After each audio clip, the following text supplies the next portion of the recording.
Informasi lainnya, Saudara, Komisi Independen Pemilihan Aceh menghimbau warga yang namanya dicatut bisa melapor kantor KIP terdekat atau mengunjungi situs info pemilu. Bisa juga langsung menghubungi partai politik maupun calon anggota DPD RI untuk menghilangkan pencatutan nama tersebut.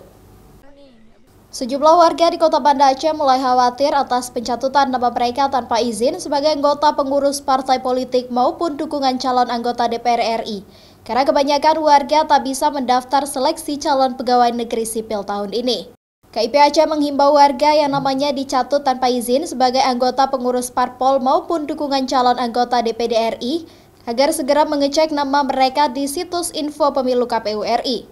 Bagi warga yang namanya dicatut, bisa memberikan tanggapan dan aduan tertulis ke situs itu atau menghubungi partai politik maupun calon anggota DPD RI untuk menghilangkan pencatutan nama itu.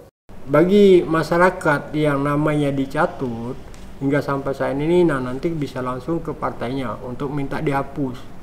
Karena partai diberikan hak akses untuk menghapus.